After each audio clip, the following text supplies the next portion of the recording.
Hey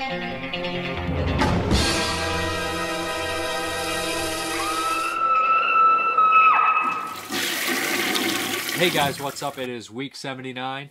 I got some reviews for you, of course, some questions, and contest. I'm going to start it out with the contest drawing for Mandy Blu-ray that Jonathan Woolham was nice enough to donate to the show. So, opening this up, and we're going to draw. I did say that I didn't want anybody overseas entering because I didn't want John Woolham to have to fill out the customs forms or whatever.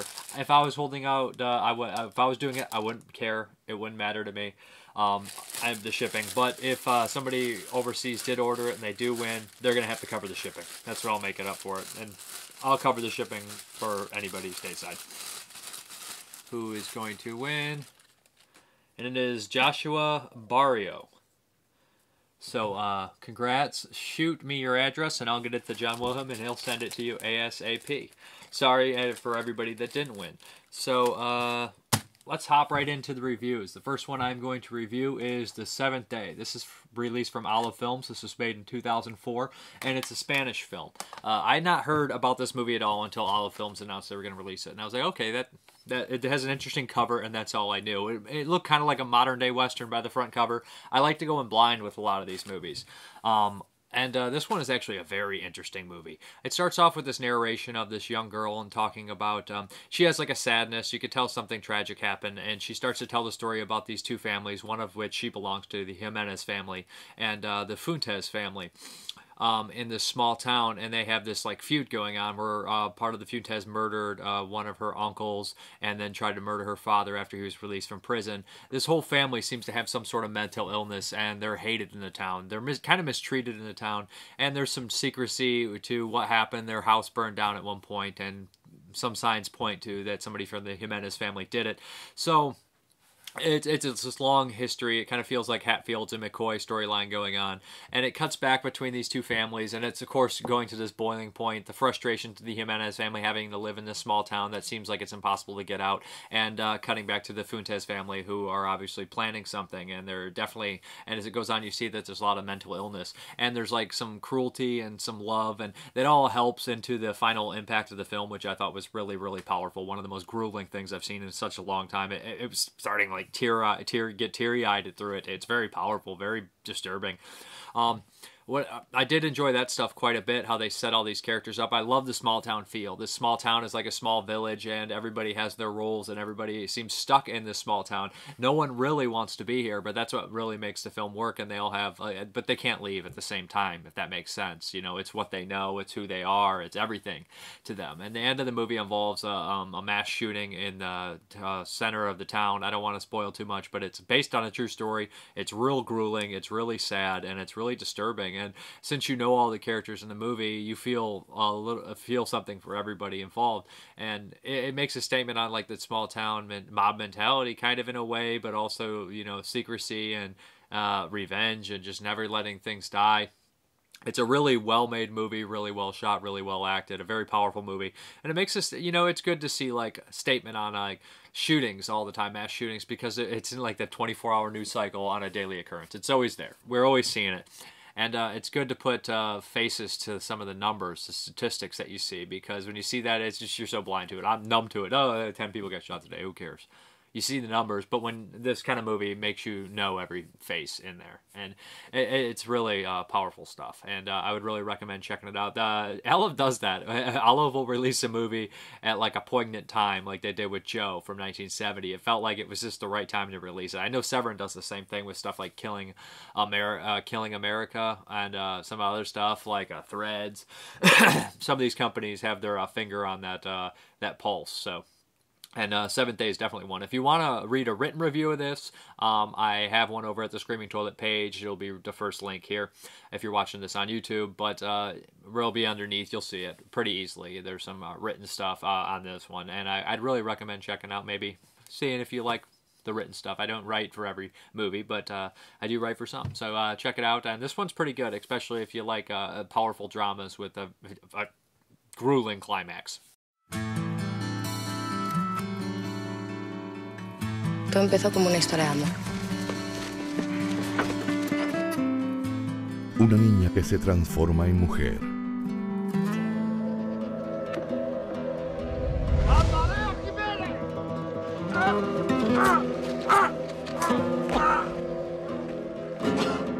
Una vendetta familiar en un pueblo olvidado. Me cago en la mala sangre y me cago en todo este pueblo.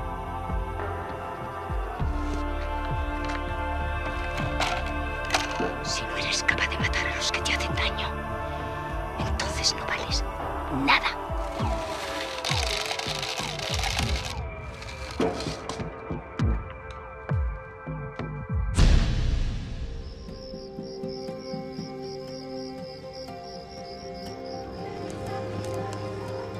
Dicen que Dios creó el mundo en 6 días y al 7º descansó.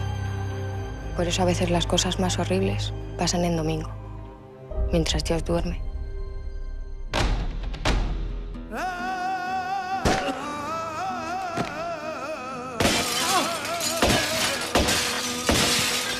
Esta tierra reclamará la sangre de sus habitantes en El Séptimo Día. Okay, the next one is from Arrow Academy, and this is Distant Voices, Still Lives. And this is a strange movie. I'd not really heard of it. I know it's a cult movie in Britain. It was made in '88. And the movie is basically 2 movies. I think it was made for the BBC. They make everything in Britain, don't they, guys? British stereotypes. I'm just kidding. But the BBC. And this director, he wrote what he knew. And that's some of the most powerful stuff they have in here.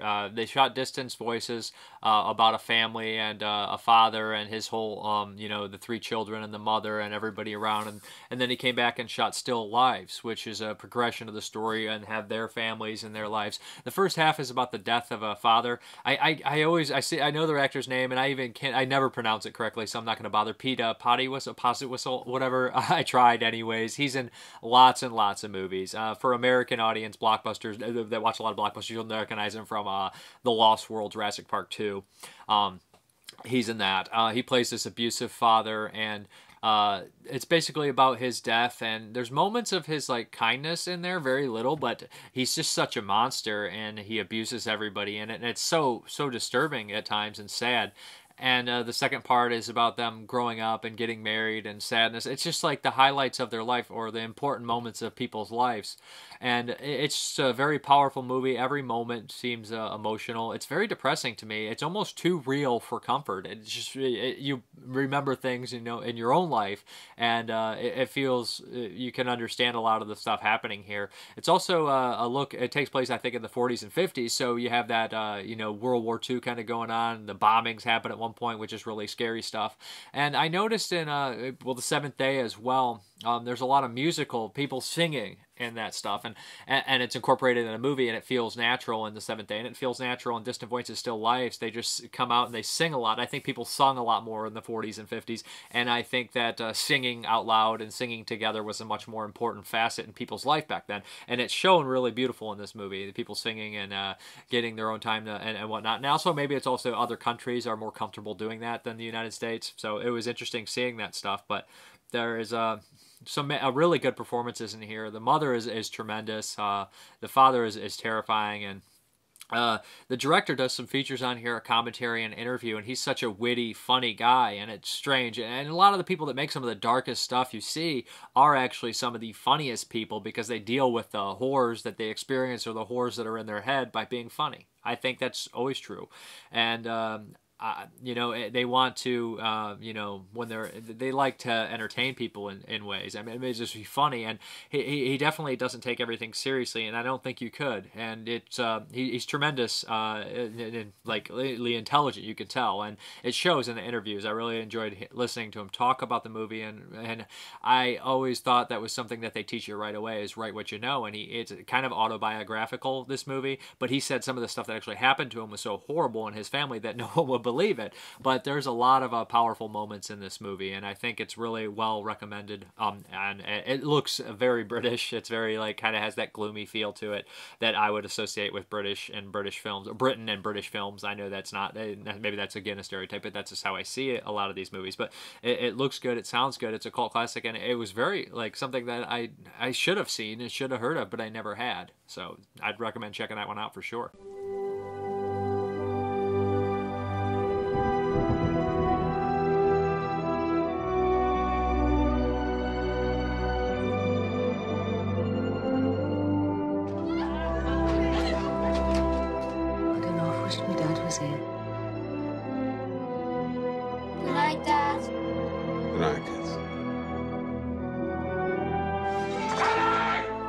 anything happens to my mum.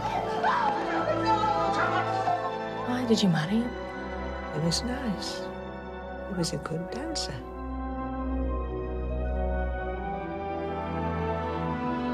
Ta-ra, Mum.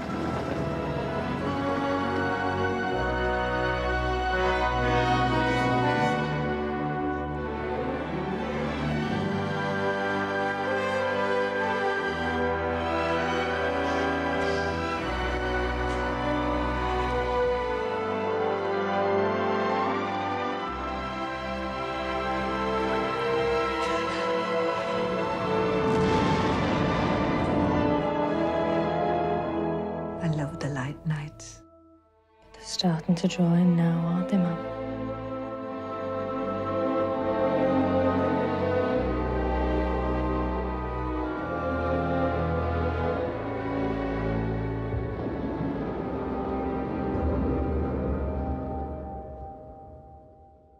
Okay, guys, the next one is from 1988, and it is The Unnamable from On Earth Films. I love that On Earth Films is releasing older titles because they do some pretty cool work releasing a lot of contemporary titles that are just crazy and bonkers and off the wall. So it's nice to see them dive into some of the older titles that are crazy, weird, and off the wall.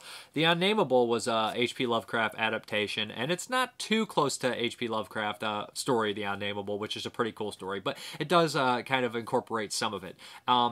And it's kind of like that story from H.P. Lovecraft about seeing the reflection and the monster in the house that was unnameable, unfathomable, Lovecraft-style stuff, with kind of a teen slasher movie. So we have these kind of silly kids that end up going into this haunted, weird house that's been boarded up for years. So this monster has been boarded up in the attic for years. It's a female monster, which is kind of unique. You don't see that too often. And they get picked off. What I liked about the movie is that the opening had some of the really shaky acting. Like all the people from the opening, it's like it takes place in the past 200 years ago. And they are one person's killed, and they're locking this monster in this house. And the acting's really shaky. And I was like, I think those people probably were people that tried out for the movie, but then they just were like, we're just going to throw you in the beginning and give you parts, because they were probably the weakest part of the movie, the acting-wise. There's some nice gore effects in this movie, but especially in that old scene, there's one little scene here, but I'm getting off track. But we fast forward to modern day, and this college student tells the story of the Unnamable, and this one other college student's interested, and he tries to say, well, I'm going to go stay in there. They let him do that. They leave him, and of course he's murdered in the Unnamable house. Some college jerk-offs, they decide to take these two girls, one of which one of the guys earlier likes, into the Unnamable house to try to get them scared so they can get into their pants. Such 88 mentality in those kind of movies. And it turns into a haunted house slasher movie with them. The two other kids come back to look for their friends, so we have 6 people trapped in a house with a monster. There is like a 25-minute scene in here where nothing happens. And I know that people would say, well, it's nowadays audience, it's not the movie's fault, but it's snail pace. I mean, like, look at something like Night of the Demons that has a similar setup of kids going into a haunted house and being picked off, or an evil house, or a possessed house, whatever you want to call it. And that one has much better pace. People are picked off, stuff happens, there's good dialogue. Here, the movie goes to molasses in 25 minutes. It just stops dead, and they're walking around the house with nothing happening. But I'm not really going to fault that too bad. The sets are great. The house looks amazing. The special effects are really fun and gory. I wish the deaths were a little bit more elaborate, but what we do have is pretty cool. The acting for most of the leads at this point is pretty solid as well. There's some nudity in here. Of course, 88 kind of shoehorns some nudity in this movie. I like the design of the monster, and all in all, it's a standard, pretty decent movie. It's not horrible at all, and it's definitely one of those ones from like the late 80s that's enjoyable, and it's maybe a Lovecraft adaptation that many people haven't really seen. But I know there was a sequel, and I used to be very familiar with the sequel as a kid. I had it on a boot when I was real little, along with what were the 3 movies on that tape? Fright Night 2, Night of the Demons, Fright Night 2, and Unnamable 2, and I used to watch them all the time. But the movie's got great sets. It looks great on Blu-ray. It's very, very happy that On Earth do such an amazing job with the visuals on this, because it's a cool looking movie. There's some miniatures in the beginning, which I thought were pretty cool. I knew they were miniatures right away, and there's some winking at the film when you start reading the names of the tombstones. But it's got good special effects. It's I like the lead too. The lead guy in the movie is kind of charming, kind of likable. You like him. He's dork, but you enjoy him. And it's got good gore, good sets, and it's all around. It's a nice little fun ride, and it has some nice features on here. JK, who does a bunch of he's been a reviewer, I think a critic for years, doing horror movies and stuff. He does Skype interviews with a bunch of the people that are still around, the special effects artists, some of the actors and whatnot. And then there's a commentary with everybody, and that commentary is crowded because there's so many people talking and they're laughing and they're having a good time. If you like those kind of commentaries, I would check it out, because it's one of those when everybody's like reminiscing and talking about the movie and making jokes and stuff. But they're also informative as well. But that's Unearthed, the Unnamable from that's Unnamable, released from Unearthed Film. So check it out. I think most people will be happy with it.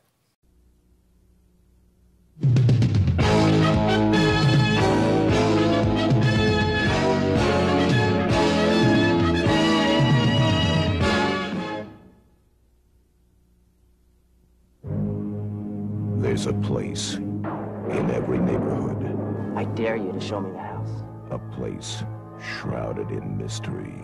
There's this old house. Been deserted for years. Yeah, it'll be a hoot exploring it.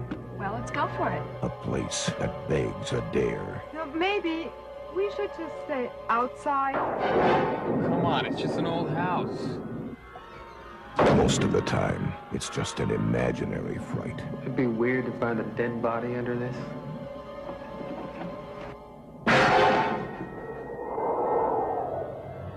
But sometimes, it can be horrifyingly real.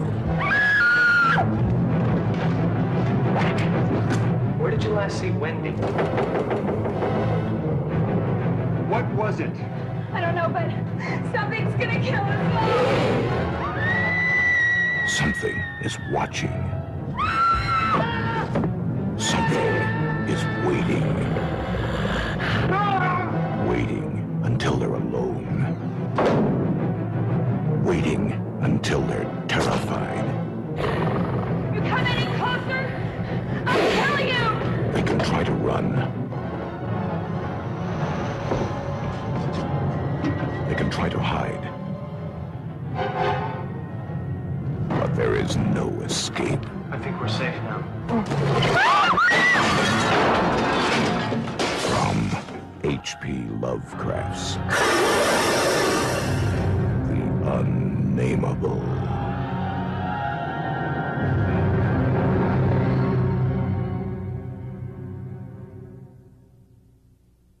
Okay, the next two are from Mill Creek, and it is Nightwing, I think from, what was it, 79, and Shadow of the Hawk from 76. I had to look myself, I couldn't remember, I didn't want to mix them up.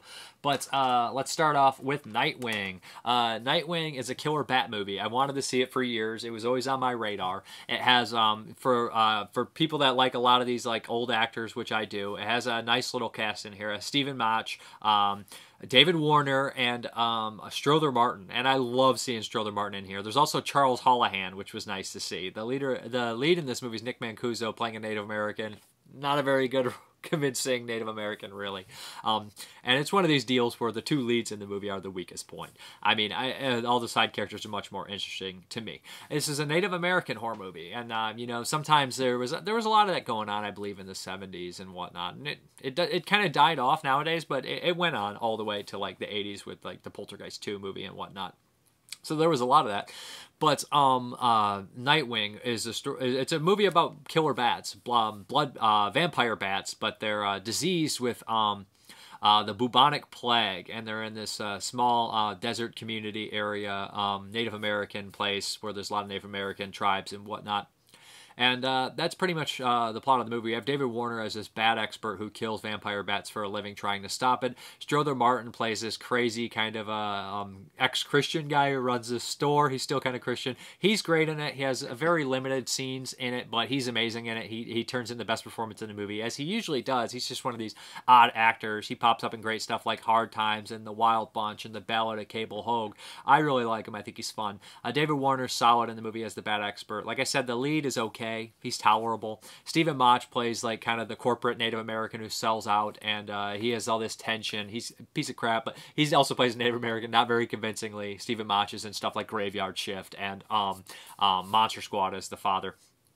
But there's like this turmoil between the corporate Native American who sold out, wants to sell for oil, and the local sheriff played by Nick Mancuso, and also he wants to cover up this plague going around. So we have all these things going on, these stories of the plague spreading and whatnot. So that's the basics of the movie. The special effects are pretty fun. I mean, there's killer bats, they attack people, and they don't paint Christians very well in this movie. There's this group of Christians that go out and they're attacked, all of them, and the two males just leave the women to be killed and don't even let them in and drive off, run one over, and they're just portrayed very, very lamely, and it's kind of a funny scene. It's not necessarily like purposely done in a comedic way. It just kind of comes across a little silly. The whole movie's a little silly, and then we have this superstition Native American like traditions involved with the movie, and Nick Mancuso must close the circle at the end, and he starts to hallucinate because he took peyote, so you don't know if it's actually a supernatural occurrence with the bats or it's something that's just in his head and he has to deal with it because the peyote and whatnot. But there's that aspect going on as well. It's an all-around enjoyable, solid movie. It looks really good and it sounds really good. There's no subtitles, so... But, check out the trailer. You know what you're getting into. I like the killer animal movies, and some of the bats up close when they have them are really cool, so, yeah. What is it that you fear the most? Is it the dark? Or is it something that waits in the dark? Something so perfect in its evil that it has remained unchanged since the beginning of time. Something that has no fear of man. Something out there, waiting for the light to fade. Nightwing. Let Chief find out what bled your animal to death. Made bite marks no one's ever seen, and left a stink of ammonia. I filled the sky. It was like the end of the world. And each species of life gives something in return for its own existence. All but one, a freak. The vampire bat alone is that species.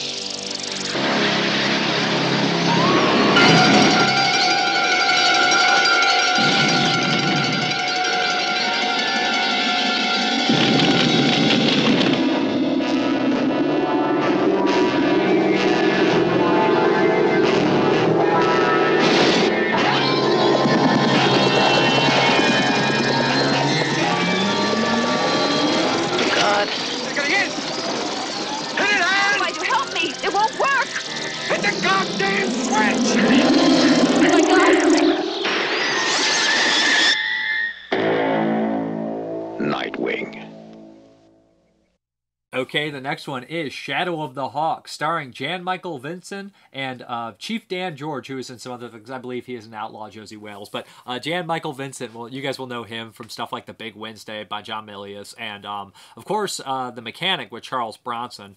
Jan Michael Vincent has kind of a crazy history, that a lot of people talk about, with alcoholism. But Shadow of the Hawk, he plays kind of this guy who works in business, and his grandfather one day shows up he's a Native American, Chief Dan George, and he tells him that you must come back to the reservation with me and help me fight this weird evil like shaman that our family killed 200 years ago, and the curse has been the seal has been lifted off them, and now they're coming back for revenge, and I need to give you my powers. It's very strange. It's very weird. What follows is a reporter who tags along with Jan Michael Vincent and Chief Dan George, and they go across the country, across California area, to go back, and they run into all sorts of problems. This evil car that's following them with like this this kind of evil guy in there that has powers, and Chief Dan George has powers too. There's a really cool scene where they use their powers to put up an invisible barrier. I won't spoil it. I thought that was unique. I think Jan Michael Vincent's pretty solid in this movie, actually, and so is Dan George. They're fine. The acting's fine from everybody involved. It's very cheesy. It's a very cheesy movie, but it's kind of fun to see these kind of like powers used against him. He has to fight a bear. He has to fight all sorts of things, and of course, there's always a hawk layering around. The bear fight sequence is hilarious. Like when it's actually Jan Michael Vincent, it's the fakest bear suit you've ever seen. It makes you laugh out loud. And when it's actually a bear, it's the fakest Jan Michael Vincent stunt double double you've ever seen. Not actually, the stunt double's not too bad, but the bear suits is priceless. It's hilarious. But again, it's standard. It's pretty good. There's a nice set piece on a bridge, of course. I think it's fun. I think it's cool to see a lot of magic in the horror movie used. It's not typical, and the way they handle it. It's enjoyable. It's fun. And if you like Jan Michael Vincent, I think you'll get a kick out of it. Both these movies are perfect, you know, put on Sunday, rainy Sunday afternoon and check out. You're not going to be blown away by either of them, but you're going to enjoy yourself for sure. And this is the best way to see them on a double feature that's gonna be under $10. So I recommend checking them out. There are two movies, well, especially Nightwing, that I wanted to see for years. Fun 70s double feature, Native American horror movies with some you know, sprinkled character actors that you'll recognize. Man has turned his back on the supernatural, yet unexplainable phenomena continue to threaten the unsuspecting mind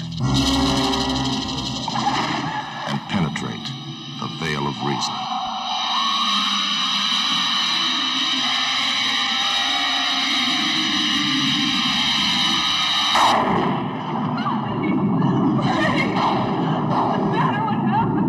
Some will deny it.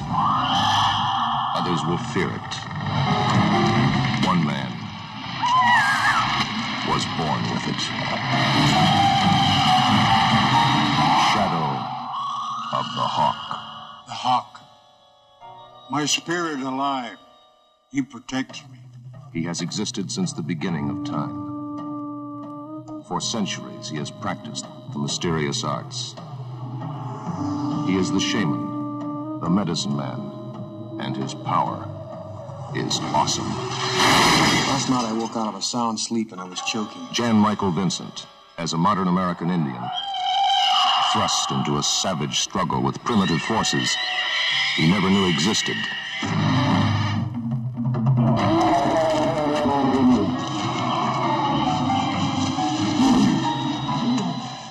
Marilyn Hassett, star of The Other Side of the Mountain, as a reporter, victimized by her curiosity.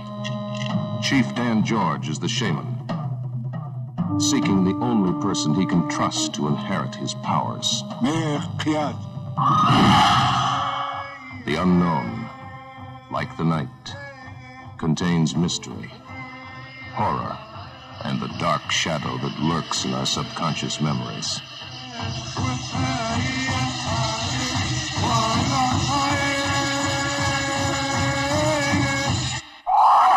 Shadow of the Hawk.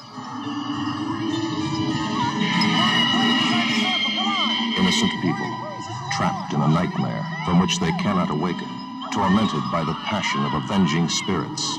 Pray it doesn't happen to you.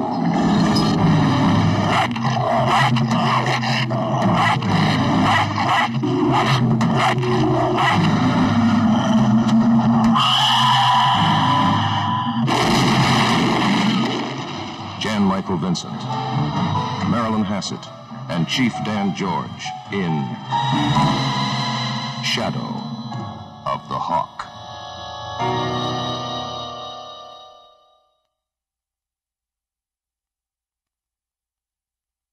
Okay, the next one is codename Dynastud by Richard Griffin. Richard Griffin is a very prolific indie director. He does tons of stuff with Disco Exorcist, none of that, Stratford Danger. And this Dynastud, codename Dynastud, is more in the lines of Stratford Danger. What we have here is a futuristic society where basically homosexuality has been outlawed, and anybody who's a homosexual will be killed. Everybody's trying to kind of escape to Canada, the Great White North is what they call it. And we have this evil senator, Freddie Highmore, who he knows that his daughter is very promiscuous, and he doesn't want her to get knocked off out of wedlock because it'll hurt his chances of being reelected. So he basically become president. So basically he takes this prisoner as a homosexual and says, you're going to marry my daughter and give her a kid, and then after 11 years you can go. The homosexual escapes with the help of a superhero named Dynastud. Dynastud wants to basically turn America great again. You get it. This movie is very political in a lot of ways, and the filmmakers are very unhappy with the current political climate. I am sure of it. They poke a lot of fun at Russian hacking and Donald Trump, obviously. So if you're going to be offended by that kind of stuff, then steer clear. If you're going to be offended by a lot of homosexual stuff, this is probably the gayest movie I've ever seen in my life. There's lots of, man butts. There's lots of wieners in here. This is a very gay movie. There's homosexual sex scenes, but it's a comedy. It's silly. It's ridiculous. It is actually very ridiculous. It's kind of a parody on superhero movies, maybe spy movies, all sorts of things going on. There's some good gags in here that are reoccurring gags. There's these officers that are basically, anti-gay officers, and they're played by the duo that always pop up together in these Richard Griffin movies, Vargas, and I can't think of the other character's name, but Vargas is probably one of the best parts of the movie. He's very funny, very ridiculous, very over the top, and one of the highlights of the movie is when they try to go incognito into a gay bar, and they're dressed like the Village People, and Vargas is just standing there in the Native American getup. Lots of Native American stuff in this episode, but that part's very funny, very ridiculous. The Russian bot scene is also one of the ones that made me laugh quite a bit. And the constant gag of the evil senator shooting everybody or shooting his guns off just to ridiculous levels is also very funny.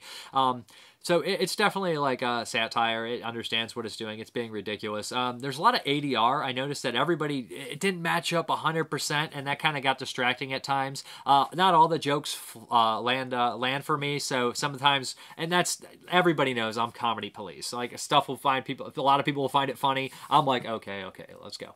So I thought it was okay. I thought that like I said, the highlights to me were probably the Vargas and his partner, and basically, stuff like the Russian bot stuff cracked me up.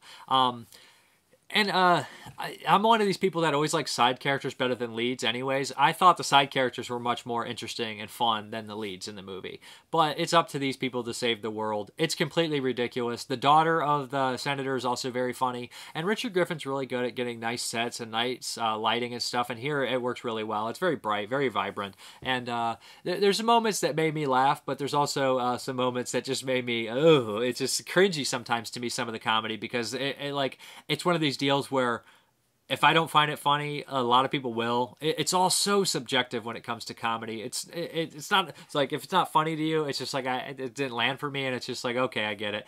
But like I said, this movie is very raunchy at the same time. Not as raunchy as Strapped for Danger, I would say, his other movie, but it's the gayest movie I've ever seen.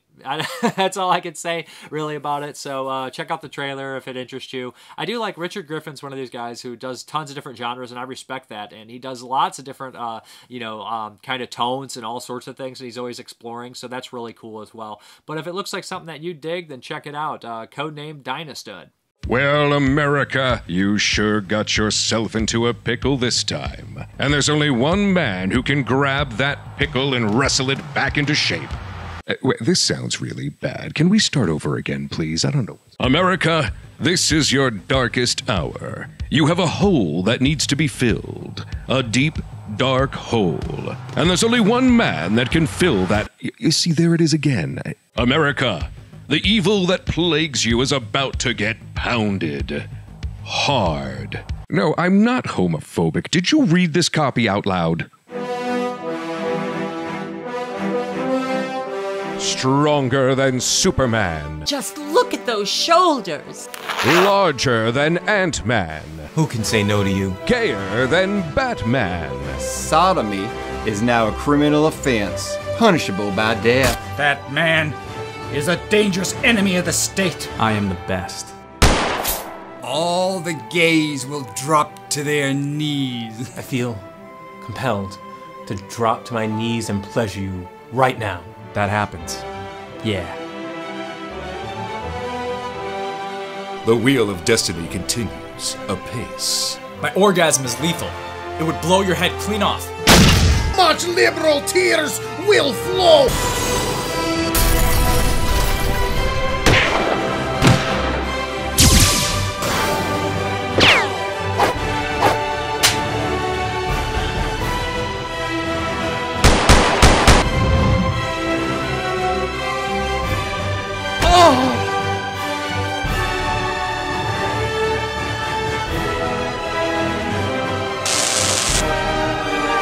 From hell's heart, I stab at thee. Wow. Oh, I'd hit that. Anthony Gaudette is codename Dynastud. He's making America gay again.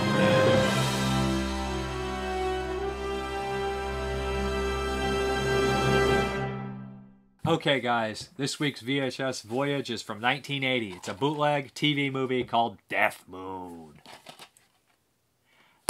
This movie almost killed me.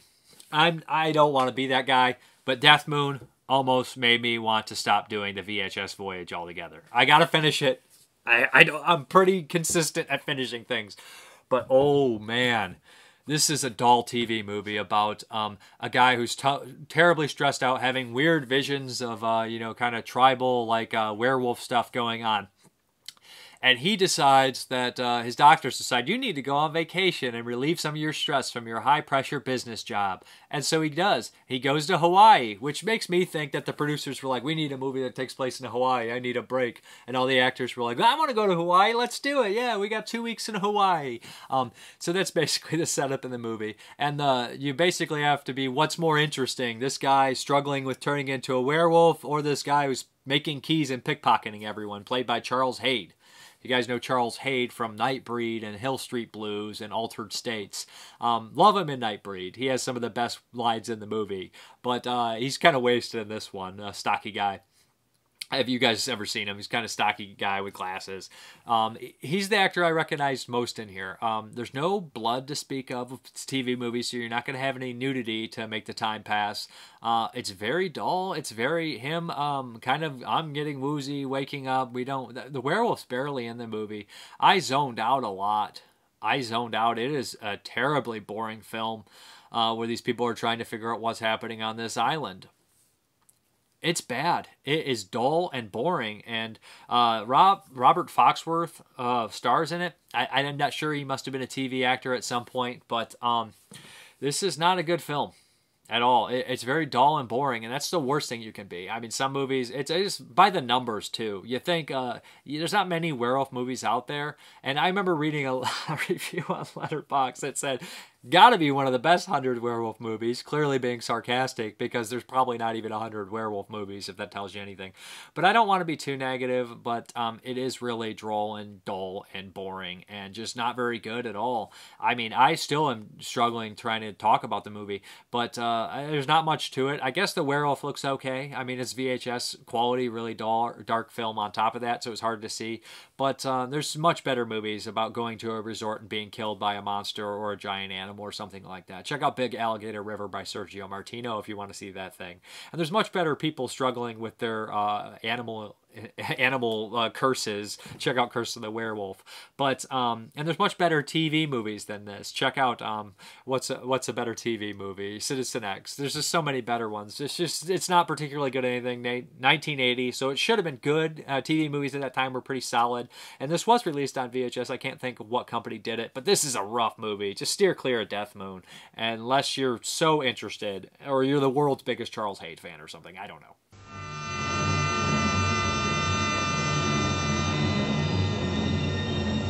Wherever fearsome beasts have roamed, the legend of the werewolf persists. Even in the tropical paradise of the Pacific, where it is said and believed that when the shadow of the moon is cast, he who is cursed will be transformed from an ordinary man into a vicious beast.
Where's Jason Palmer?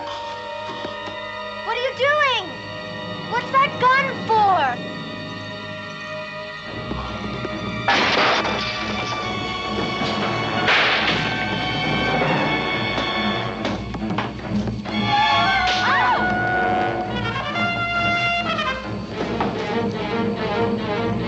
Go to the car.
Okay, the pick a movie this week was actually, I watched it on Filmstruck. I got to watch it before Filmstruck's gone. I did order a Blu-ray. It hasn't come yet. It was picked by Extra the Mutilator, and it is 1947, I think it is, Brute Force, starring Burt Lancaster. But, man, this was a surprise. I like prison movies. He told me, he's like, you seem to like tough guy movies. I'm going to give you Brute Force. Yeah, and this was an amazing movie. This blew my socks off. We have Burt Lancaster. He's in this prison. And it kind of reminds me, you know what? This is the biggest precursor to Oz I've ever seen. We're introduced to prisoners, and then it gives them their backstory, why they're there. We have this turmoil between this the leader of the guards and the captain of the guards and Collins, who's played by Burt Lancaster, and his friends in the prison, and the warden actually too, because the warden and the prison doctor also don't feel as strong about the captain, the violence and how he runs things. The captain is a sadist. He gets off on hurting people. He gets off on destroying people's lives. It's what he does. He gets off on power too. And he definitely has like the Napoleon complex. He's a short little guy. He turns in a great performance. Never have I wanted to strangle anyone so bad besides Nurse Ratched. These two, man. These two people I have wanted to strangle so bad. But Burt Lancaster and his friends are pushed to this limit, and they're taken advantage of. And they decide to break out. And that's all I can really say about the plot of the movie. But the acting is tremendous. Everybody's top-notch in it. And the dialogue doesn't seem outdated to me. It seems legit. It seems real. Burt Lancaster is, he's a movie star. He's charming. He's great. He has screen presence. Everything he does is wonderful. Everybody in this movie. You'll spot Jeff Corey from, I believe he's in The Devil's Reign. You can recognize him from his thick eyebrows. He's one of the prisoners in here. Jeff Corey did like hundreds and hundreds of movies. So there's a lot of people that you'll recognize in the movie as well. The doctor has a great exchange with the captain towards the end of the movie. And it's one of these classic prison riot movies. And I got to give it credit for its structure too. How it goes and it will do these flashbacks. And that helps you learn who these characters characters are. So before the outcome of the movie, this big prison break that it's boiling over and the prison's going to explode, it does this really well. And it's just a great movie. And I think that this is probably one of the big inspirations for a lot of prison movies that came afterwards. It looks really good, and it's black and white, and it's tremendously well acted and very dark. A very dark movie for the time, and I would highly recommend checking it out. I think this will be out before Film Struck's down. You have till November 30th. I did order the Arrow Academy edition from the UK. Hasn't come yet because I liked it so much. But yeah, I highly recommended Brute Force. Thanks, Extra, for picking this one. I had never seen it. It was kind of on my radar, and I hadn't seen as much Burt Lancaster as I'd like, but everything he's in, everything I see him in, from The Swimmer to The Professionals, I'm like, that guy's great. That guy's top notch. And this one was top notch. It's kind of like a masterpiece, I put 9 out of 10 first time watch. I was like, it's probably perfect, but I just can't. I got to watch it again to make sure. Just great movie.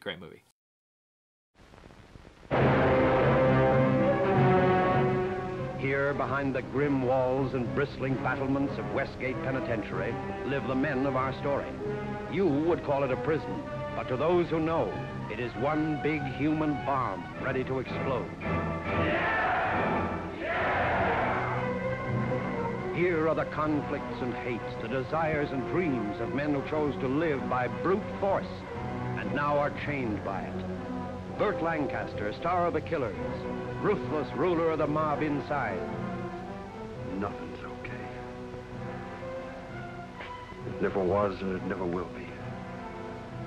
Not till we're out. You get that? Out. Hume Cronin, a rat in uniform. I'm the only one who can help you. Captain, I'm a cheap thief. I know I'm a failure, but I'm not an informer. Charles Bickford, trusted, but not too far. That's right, Captain. Like the book says, we always get what's coming to us. All of it. And the women on the outside. Yvonne DiCarlo. Promise me you won't come here again. If the police should find you. And Blythe. Every time you walk out that door, I'm afraid you're never coming back. Ella Raines. All my life, the one thing I really wanted was a fur coat. Anita Colby. Brute Force. The stark, savage, searing drama of killers behind bars, fighting to get out to the women they can't be sure are waiting.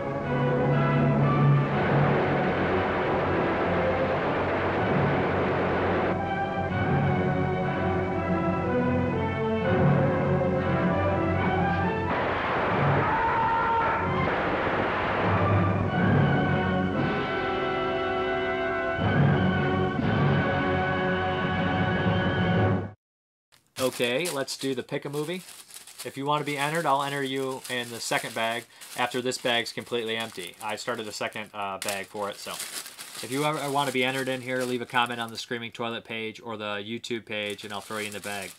I think that Giggity Wing picked The Interview from 1998, starring Hugo Weaving. I have not seen that. I believe it's an Australian movie. And who's going to win this time? J. Mitchell Beard. So let me know what you want me to review, Jay Mitchell. I know you just won those, didn't you just win those Severin titles? I never did hear if they made it there. I know the tracking was going pretty well, but yeah, let me know what you want me to watch. Okay, let's hop into the questions, guys. What do we got for me? Okay. John Wilhelm, what is your favorite 80s slasher flick? Years ago, I'd say The Burning. And it's been so long since I've seen The Burning, but it's either The Burning or probably Friday 4. Nick Mua, do you think that Lars von Trier went too far with films like Antichrist and Nymphomaniac? Was he rightly banned from Cannes for Cannes or Cannes? I don't know which one it's called, Cannes or Cannes. I've heard it pronounced both ways. For his Hitler comments, or is it just outrage culture at its worst? You know, I'm not too familiar with Lars von Trier's movies. I buy them, but I haven't got a chance to watch any of them, which is kind of unfortunate. So I can't really make a comment on his movies. As far as his statement, I did read his statement. And to me, it felt like one of those kind of slight language barriers, but also at the same time, it felt like he said something dumb and then tried to cover it up by going like deeper into it to make him seem not as stupid or kind of backtrack. But at the end of it, he just came out even worse. Like, the comic came across even worse. So that's what I think really happened. I don't think there was much ill intent in there. Maybe just talking before he thought is what's coming through in there, or just being weird or trying to shock you. It's one of those two. I don't know. It's very weird. Why is it difficult to include people of different races, sexual orientations in the mainstream? Why do filmmakers always resort to tokenism? I think a lot of the time is because they don't understand it, or they're low-hanging fruit jokes maybe involved with those kind of things. I think that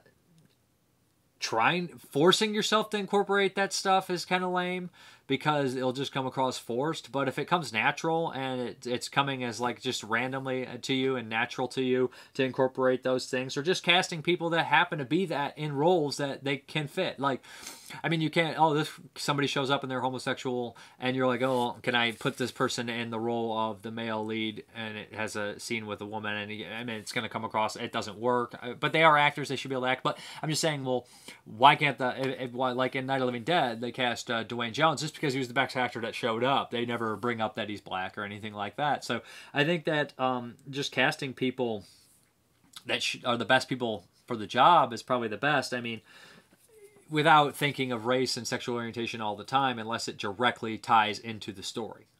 That's why I think they should do it, but I don't know why it is. I know that in America, a lot of the big blockbusters are now pretty much being made for China overseas, and I am to understand, correct me if I'm wrong, I don't mean to offend anyone or be ill-informed, but I understand that they're not big on African-American stars or homosexual characters or actors in the movie.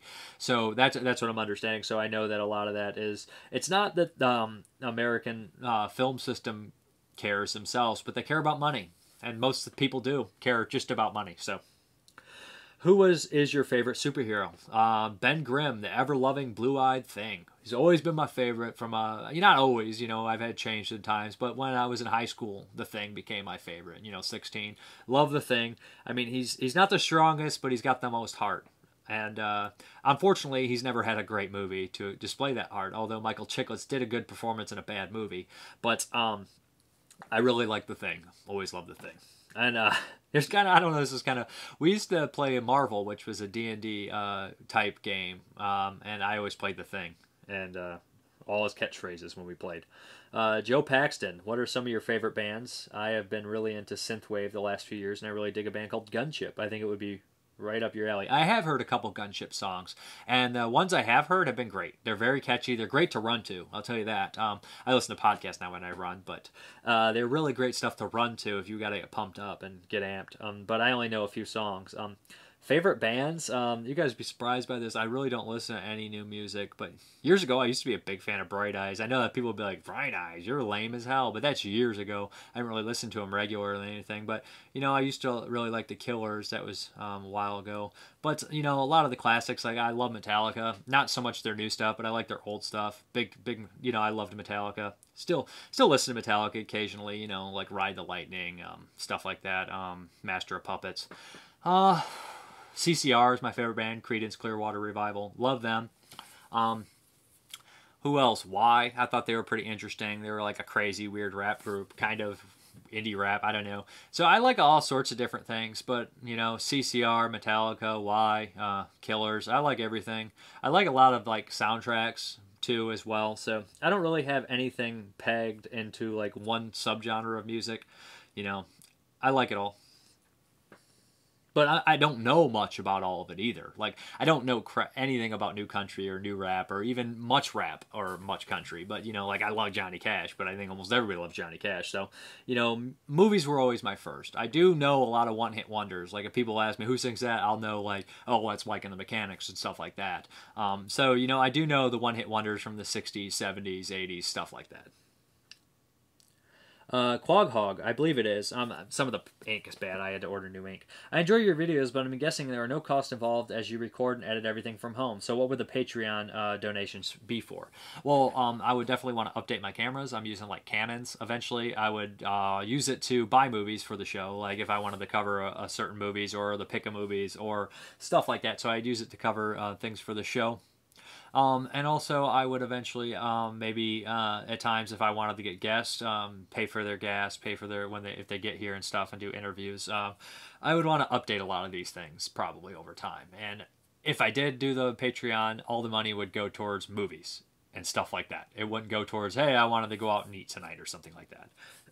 I wouldn't need to because I have a job and everything. But The Wicker Boy. My question to you, dude, is there a horror movie that you've been looking forward to watching but ended up being the biggest letdown, which actually bothered you for ages or still does? Ooh, that's tough. 31! That's the first one that comes to head. It wasn't like years and years, but I was excited to see it. I had high hopes, and I know I shouldn't do that, but I did have some high hopes for it, and I was pretty disappointed with it. I hated it. It was the only Rob Zombie movie I didn't like. I don't think it's the worst movie ever made. If it didn't have Rob Zombie's name on it, or I didn't have any expectations, I would be like, it's all right. But since I had those expectations, which is a bad thing to have sometimes, but it's partially my own fault. So 31's one.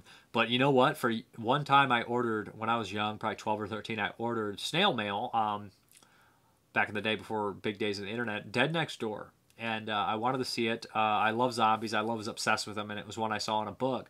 And I waited and waited like a whole summer to get the damn thing. 2 weeks, a month in the summer is a lifetime to a kid. So with no updates. So I got it, and I watched it. And I didn't care for it the first time I saw it. It's one of my favorite zombie movies now, but I was only 13. I didn't care for it.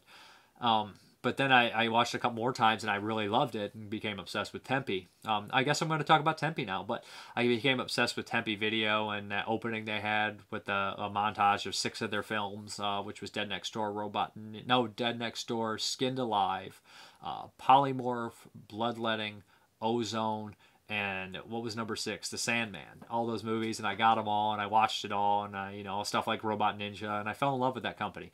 They are closing at the end of the year, which is a shame, but they're having a big sale if you want to go over there and check it out. I know this is kind of just out of the blue, but I have a soft spot for Tempe, and I'm sad to see him go, but Dead Next Door would be it, but I came to love it very shortly after, so I don't have any, really, that I stayed mad at.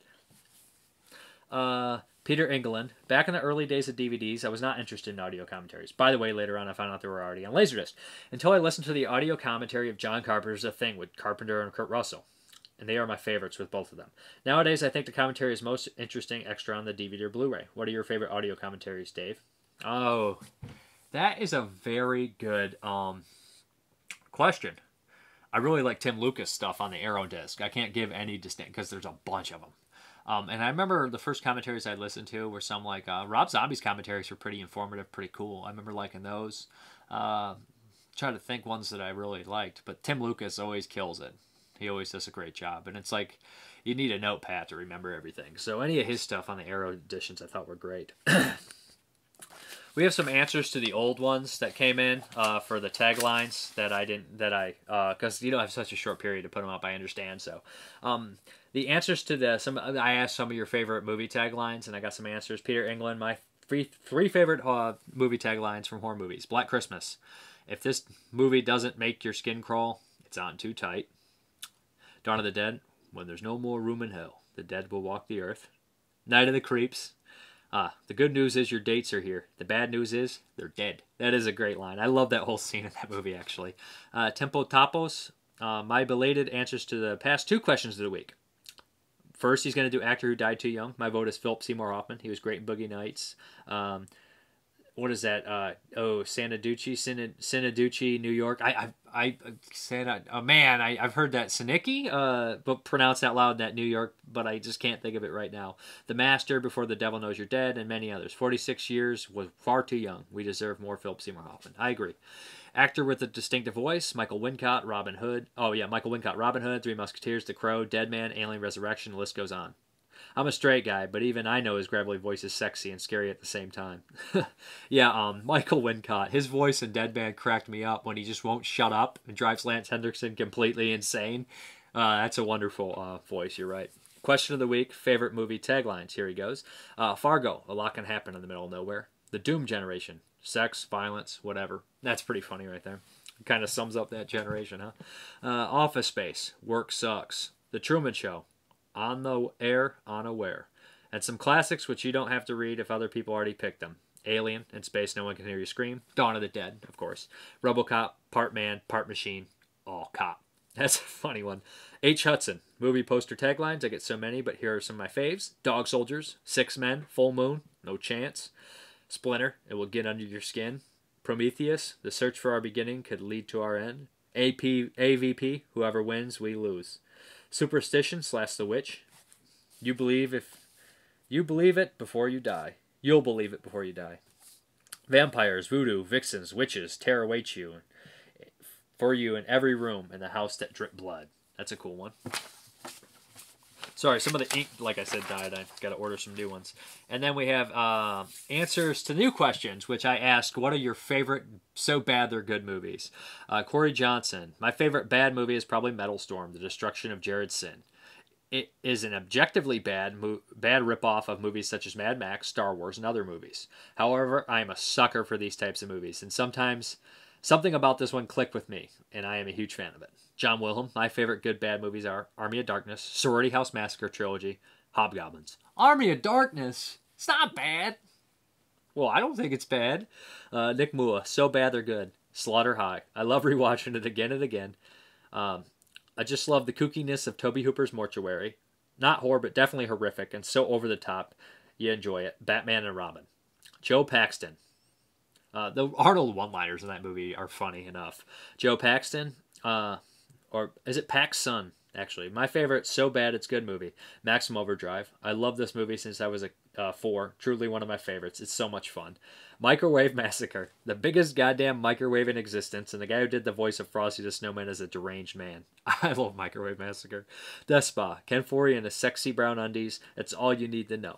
Death Spa is also great. Oh, in fact, Joe, you picked some good ones. I like all those movies too. Bill Wolford, so bad they're good. Maximum Overdrive, Curse of the Blue Lights, Shark Night, Alien Predators, Dead Time Stories, The Strangeness. That's a good list too. You got some good ones in there. The Wicker Boy, so many so bad it's good films. For myself, I've seen myself. I mean, you get your normal ones like Killer Clowns from Outer Space, Troll 2, Microwave Massacre, Birdemic 1 and 2. But one I came across not too long ago was Fist of Jesus. It took the top spot from Killer Clown. And then we go Joshua Barrio. Favorite bad movies, Dragon Wars, Warriors of Virtue, Cross Worlds. Ooh, the trailer for Cross Worlds I think was enough for me. James Grimmer, favorite so bad they're good movies, Demon Wind, Drive-In Massacre, Freaked, Hands of Steel, Humanoids from the Deep, Slumber Party Massacre, Trilogy. Humanoids from the Deep's great. That's A-class filmmaking. Well, I love it. I love Freak too. Styrofoam cup. That movie has so many good quotes. Rastafarians. Rastafarians or something weird like that. DVD 266. Best Worst Movie. Things, 1989. Miami Connection. And Scary Tales, 1993. Best Worst Movie is definitely The Postman with Kevin Costner. Hilarious. Thanos, 43. Infinity. Gotta say, my favorite so bad it's good movie will have to be Berserker. Horrendously made movie with a great but wasted idea of Norse mythology within it. You know what? I have a DVD import of Berserker, and I know it never hit DVD stateside, so that might be my VHS voyage for next week. I've been thinking about it. Okay, guys, I'm a freaking moron. Again, I did it, where I forgot to ask the question of the week. The question of the week this week will probably be, I wanted to do something, a bucket list. One title you want to see on Blu-ray. Whether it's George Romero's Martin, whether it's George Romero's Dawn of the Dead, whether it's something off the wall like The Brain. Just let me know. One title on Blu-ray. If you're from the UK or overseas, name one that hasn't been released in your area. If you're United States, name one here. Or name one that hasn't been released anywhere. I don't care. Just one title. Bucket list. And yeah, bucket list because the Code Red 88 films back and forth bucket list thing. Okay, I think that's everything, guys, so let's hop into the update. Okay, guys, this will be about the shortest update ever. We got only 2 titles. The Mummy, the Hammer one, with Peter Cushing and Christopher Lee, of course, as the Mummy. Check that out. Like I told you, the Hammer thing's coming in the 3rd year of the podcast. And Night Game from Olive Films with Roy Scheider. This one came and it was really crinkly on the bottom, and I was like, what is going on? It was sealed. I tried to take it out and like flatten out the thing, but I don't know if it got wet. I don't think so. I think it's just maybe too small for the case, but drove me mad. So not seen this one. Looks pretty cool. Baseball slasher mystery? I don't know what's going on, but back to the video. Thank you very much, guys, for watching, and as always, you guys have a good one.